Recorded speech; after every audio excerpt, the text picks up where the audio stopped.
매일경제TV를 보면 성공이 보입니다. 최현덕의 성공 전략 오늘도 함께 시작해 보시죠. 엠비엔골드 최현덕 매니저와 함께 할게요. 어서 오세요. 네, 안녕하십니까? 네, 오늘도 시장 대응할 수 있는 최고의 전략 함께 알아봐야 되겠죠. 가장 먼저 첫 번째 성공 전략 열어보겠습니다. 네, 계속 강달러 이렇게 한마디가 적혀 있는데요.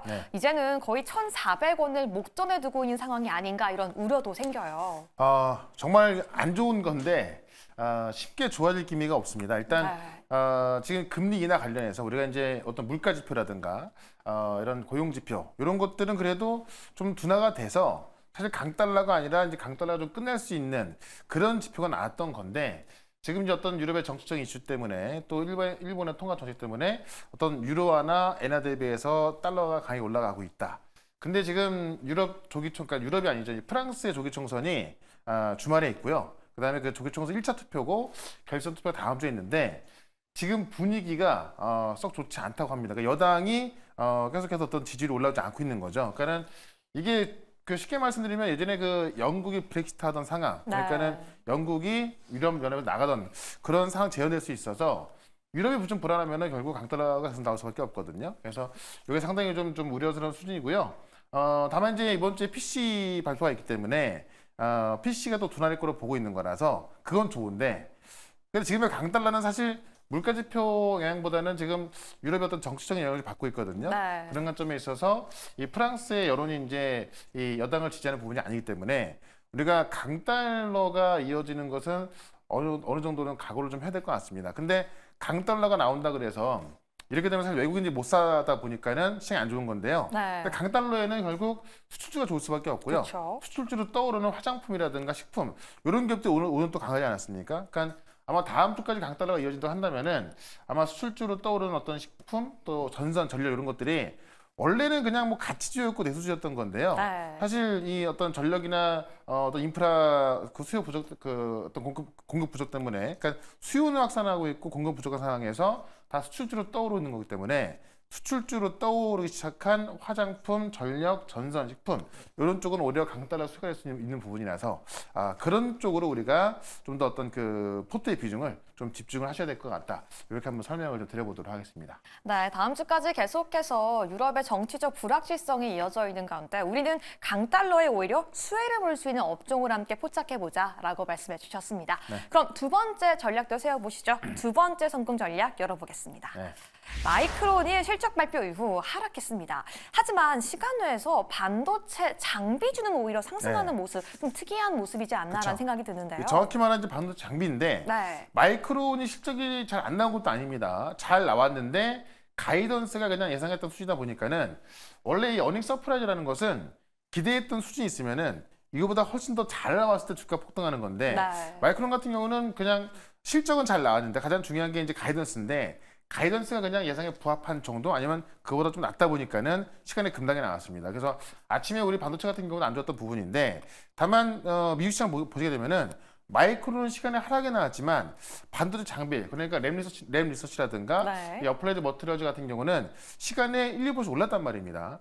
이 얘기는 뭐냐면은 이 마이크론의 실적이 되게 중요한 건 아니거든요. 근데 왜 중요하냐면은 이 분위기가 다르기 때문에 마이크론 같은 경우는 디램 쪽에서도 삼성, 하이닉스, 마이크론 3등이고요. 만년 3등이고 HBM 같은 경우도 만년 3등인데 HBM 규모 되게 작아요. 그러니까 사실은 그게 중요한 건 아닌데 이 어떤 분기가 이제 삼성, 하이닉스보다 다르다 보니까는 실적 분기가 어떤 이정표 역할을 하는 거거든요. 그런 관점에서 마이크론 실적이 잘 나오면은 삼성과 하이닉스도 잘 나올 수 있다라는 건데 결국에는 지금 이번 실적 보게 되면은 이 작은 실적 때문에 마이크론이 지금 HBM에 대규모 투자를 하고 있단 말이에요. 그러면은 이 어떤 그 작은 캐파를 봤을 때 결국 마이크론은 HBM에 대해서 더욱더 큰 투자를 하겠다라는 그런 전망이 나와주면서 반도체가 시간에 올라가고 있는 거란 말이죠. 그런 관점에서 사실 우리는 뭐 이런 그 빅테크를 보면서 반도체 장비를 갖고 있는 거기 때문에 반도체 장비가 또 올라갈 수 있겠다라고 말씀드리면서 그러니까 HBM 장비를 말하는 겁니다. HBM 장비는 아직도 포기할 게 아니라 오히려 이런 기회 때 좀 매수를 할 수 있는 그런 포인트를 봐야겠다. 이렇게 정리해 보겠습니다. 네, 오히려 지금 같은 시장 분위기 속에서 HBM 관련 장비를 조금 더 봐야 한다라고 말씀해 주셨습니다. 네. 그럼 저희는 오늘 어떤 종목을 담아가야 하는지 알기 전에 저희가 담았던 종목 리뷰 먼저 함께 시작해 보도록 하시죠. 네. 첫 번째 종목은 이 거래 예전에 담았던 종목입니다. STI. 저희가 HBM 장비를 담았었는데 벌써 네. 6% 수익이 났고요. 오늘도 양봉 띄우고 있어요. 네. 그러니까 바로 엊그제 말씀을 이제 드렸던 종목이고요. 좀 미리 네. 말씀드렸던 건데 이 전고점을 넘어갈 거로 말씀드렸죠. 그러니까 그쵸. 지금 이렇게 생각을 해보시면 될 것 같아요. 우리가 많은 반도체 장비 종목들이 있는데 유독 PSK홀딩스, 한미반도체 또는 이런 그 실적이 잘 나오는 기업들만 신고가를 기록하면서 올라가고 있는 겁니다. 테크도 마찬가지죠. 그러니까 실적이 잘 나왔거나 수주가 됐거나. 근데 이런 기술을 갖고 있어서 유망하다라는 기업들 중에서 실적이 안 나왔거나 수주가 없는 기업들은 다 밑으로 빠지고 있습니다. 그러니까 지금 STI 같은 경우는 그건 후자가 아니라 전자 쪽에 속하는 건데 그런 면에 있어서 1분기, 2분기까지는 실적이 그냥 그런 모습인데요. 2분기부터 올라오고 있는 거고 3분기 실적이 폭증할 걸 보는 거죠. 그러니까 이번 연도 영업이익 580억 보는데 그중에 한 400억 정도가 하반기에 다 나오는 겁니다. 그러면 이번 실적 시즌에서 우리가 봐야 될 건 뭐냐면 당장 나온 실적이 아니라 다음 분기 실적입니다. 그러니까 네. 지금 조금 전에 마이크론 같은 경우도 다음 분기 실적에 대한 가이던스가 안 좋다 보니까 빠진 거 아닙니까? 다음 분기에 대한 실적 좋아야 올라가는 건데 지금 이 STI 같은 경우는 3분기 실적이 폭증할 거로 보는 거기 때문에 특히 리플로 장비 쪽에서는 지금 이 하이닉스랑 공동 개발해서 가고 있는 거고 리플로 장비는 거의 TSV 공정에 버금가는 그런 핵심 장비라고 말씀드렸죠. 그런 관점에서 제 생각에는 이 전고점 넘어가는 거 뭐 오래 걸릴 것 같지 않기 때문에 계속해서 보유 전략 말씀을 좀 드려보도록 하겠습니다. 네, STI 전고점 돌파 때까지 계속 보유해보자라고 말씀해 주셨고요. 네. 다음 종목, 이 후공정 업체입니다. DI. 전일 시간에서도 좋았는데요. 네. 저희가 벌써 52% 수익 도달하고 있어요. 고공행진하는 모습인데 지금 구간에선 어떤 전략이 필요할까요? 그러니까 DI도 계속 갈 수밖에 없는 게 네. 제가 조금 전에 말씀을 드렸지만은 유망하다고 한 기업들 중에 못 가는 거 되게 많아요. 그쵸. 근데 그런 기업 중에서 수주가 됐거나 실적이 나오는 기업들 바로 DI가 그런 경우인데 지금 HBM 갖고 이제 3사가 뭐 싸운다고 봐야겠죠. 지금 경쟁하는 기업이 삼성전자, 하이닉스, 마이크론인데 거기에 이 버닝 테스트를 다 공급하는 기업이 DI고 특히나 마이크론 같은 경우도 올해는 구애를 좀 한 상황이기 때문에 마이크론이 또 대규모 투자에 들어간다고 한다면은 또 DI가 또 가장 수혜 볼 수밖에 없을 것 같습니다.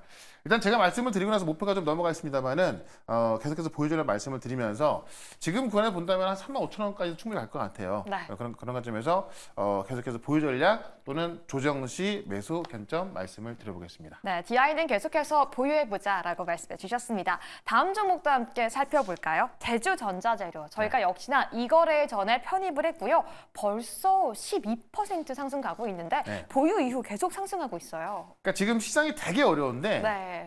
몇 개 종목들만 올라가고 있고요. 그쵸. 그래서 그런 것들을 말씀을 드리고 있는 건데 바로 이틀 전에 말씀드렸고요. 계속 올라가고 있고 저는 전고점 충분히 넘어간다 보는 겁니다. 가장 쉽게 설명을 좀 제가 드렸죠. 실리콘 응급제를 만드는데 전 세계에서 실리콘 응급제를 생산하는 기업이 몇 개 안 됩니다. 한 두세 개밖에 안 되는 건데 그중에 하나가 바로 대전자고 애플이 실리콘 응급제를 탑재하기 시작했다. 애플이 탑재했다고 하는데 뭐 더 이상 말할 필요가 없을 것 같습니다. 테슬라까지 검토하고 있다 보니까요. 네. 그러면 테슬라하고 애플이 실리콘 응급제 쓴다? 그러면 뭐 대전자는 더 이상 말할 게 없는 거죠. 그런 관점에서 전고점을 넘어서 훌쩍 갈 거로 보여지기 때문에 일단 계속해서 1차 목표가인 저희 일단 16만 원 말씀을 드렸던 건데요. 네. 목표가를 20만 원까지 좀 높여서 계속해서 보유 전략 말씀을 좀 드려보겠습니다. 네, 제주전자재료 이 거래일 만에 12% 급등했는데요. 목표가가 벌써 코앞이죠. 목표가 20만 원까지 상향 조정하겠다 말씀해 주셨습니다. 네. 여기까지 오늘의 리뷰 마무리해 보도록 하겠고요. 그래서 오늘 시장에서는 어떤 종목을 편입해야 저희가 수익 낼 수 있을까요? 첫 번째 공략주 열어보시죠. 네. 짙어지는 2차 전지 바닥 신호, 덕산 테코피아를 보자라고 말씀해 주셨는데 네. 아니 그렇긴 한데 시장에서 바닥이 잡혔다, 안 잡혔다 이 갑론을박이 많기 때문에 쉽게 접근하기 좀 어려운 것 같아요. 그러니까 어제도 그래서 말씀을 드렸던 거고 제가 그렇게 이야기 드렸던 게 대주전자재료잖아요. 그쵸. 그래서 올라가고 있는 건데 네. 이 덕산테코피아도 지금 조정이 나다가 이제 오늘부터 그 조정이 끝났거든요. 그래서 좀 싸게 살 수 있는 구간을 보여주고 있는 거고요. 제가 2차 바닥 신호를 왜 말씀드렸냐면은 어제 뉴스 보시면 아시겠지만 이제 리비안이 급등이 나지 않습니까? 네. 리비안이 어떻게 보면 진짜 어떤 뛰어난 IP를 갖고 있는데 또 대량 생산을 못했고 또 이제 어떤 그런 수요가 단기적으로 끊기다 보니까는 솔직히 투자가 안 되면 좀 망할 수도 있는 네. 되게 좀 위태위태했던 그런 부분이었던 건데 그쵸. 바로 이제 폭스바겐 투자를 한 거죠. 저는 폭스바겐이 리비안에 7조 달러 투자를 했지만 7조 달러가 아니라 7조 원입니다. 원이죠. 네. 폭스바겐이 리비안에 투자를 했지만은 그거는 리비안에 투자한 게 아니라 전기차에 투자한 거다. 아하. 이렇게 보는 게 맞을 것 같죠. 네. 왜냐하면 폭스바겐이 리비안이 좋아서라기보다는 전체적인 시장이 좋아지는 가운데 그 중에 리비안을 택한 거 아니겠습니까? 네. 그런 것점에서 어떤 이 완성차 업체들의 이 대규모 자금이 들어가기 시작했다는 것은 전기차가 바닥 신호로 좀 보면 되겠다라는 거고요. 이런 나중에 어제 시장 보시면 테슬라 같은 경우도 지금 한 투자은행이 목표가 올리면서 올라갔는데 맞아요. 그렇다고 해서 올라가는 테슬라가 아니거든요. 아. 그러니까 전기차에 대한 바닥 신호가 가장 중요한 게 대형 자금이 들어가고 있다는 것에 가장 확실한 바닥 신호일 텐데 그런 관점에서 테슬라까지 올라가고 있는 거고 어제 이제 뭐 루시드라든가 알베말, 그러니까 리튬 만드는 알베말 같은 경우 보시면은 그런 기업들이 다 바닥이 올라가고 있단 말이에요. 그러면은 결국 폭스바겐의 어떤 통 큰 투자로 인해서 전기차에 대한 바닥이 진해지고 있다라고 좀 보시면 될 것 같고 이 덕산테크피아는 자회사 이제 덕산 일렉테라가 전액 원료 첨가제를 생산하는데 지금 이 부분에 있어서 이제 작년 11월부터 생산하기 시작했고요. 지금 700억 규모로 사업자 배정을 해서 미국 테네시에 또 추가 공장까지 지었거든요. 근데 우리가 공장을 지어서 생산을 하고 있는데 공급할 때 있어야 되는 거잖아요. 네. 이 미국 소재 일본 기업의 전액 기업과 공급 계약을 체결했다. 그러니까 일본의 센트럴 글래스가 미국의 전액을 생산하는데 일본의 센트럴 글래스가 전액을 만드는데 그 전액 원료를 덕산테크피아가 공급하는 그런 공급 계약까지 체결된 겁니다. 그러니까는 공장을 짓는 것뿐만이 아니라 만들어서 팔 때까지 다 생겨버린 거죠. 그쵸. 그런 만큼 덕산테크피아가 이제 어떤 미국 IRA 수혜주라든가 어떤 2차 전지에 대한 수혜가 가장 먼저 들어갈 수 있겠다라고 말씀드리면서 차트 한번 보도록 하겠습니다. 네, 리비안도 또다시 급등했고요. 테슬라도 5% 가까이 급등하는 모습 보여줬습니다. 이러한 흐름 넘어오고 있는데 이미 조정은 최근에 받을 만큼은 받은 것 같아요. 네. 그러니까 이제 이 전액 소재에 대한 어떤 확실한 캐파를 보유하고 있다 보니까는 네. 큰 상승이 나왔던 건데 보시는 바와 같이 충분한 조정이 나와 있습니다. 이럴 때 매수해 둔다면은 보통 여기서 바로 V자 반등까지 힘들 수 있지 그런 상황까지는 좀 시간이 걸릴 수 있습니다만은 네.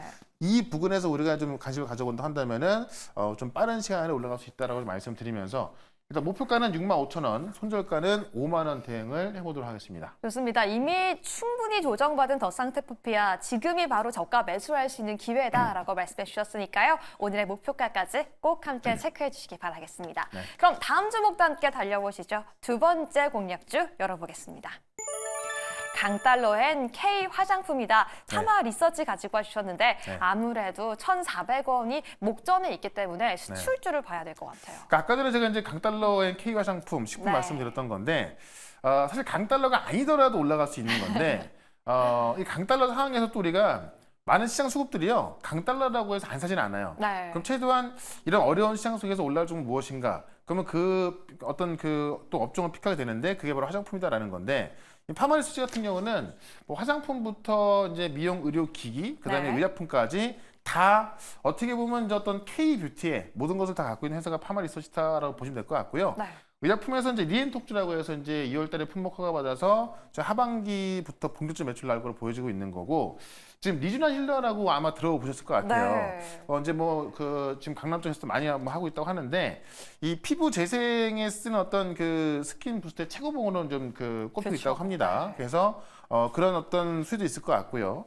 결국 지금 30년 만에 폭염 수혜죠. 이게 네. 약간 뜬금없긴 한데 이게 왜 이렇게 적혀 있는 네. 걸까요? 이게 폭염이 나오면은 결국 태양이 강하다는 이야기고 그렇죠. 지금 이것 때문에 선크림 관련주만 올라갔거든요. 그러니까 선크림은 이제 어떤 그런 걸 방어하는 겁니다만은 만약 손상이 됐을 때 이 피부 재생 의료기기가 가장 인기가 있을 거라는 얘기죠. 네. 그래서 어느 증권사 한 보고서에서 30년 만에 폭염 수혜주는 이 피부 재생을 해주는 파마리스트가 실제 수주다라고 이제 분석 내놓은 게 있기 때문에 그렇겠네요. 이걸 좀 말씀을 좀 드린 거고요.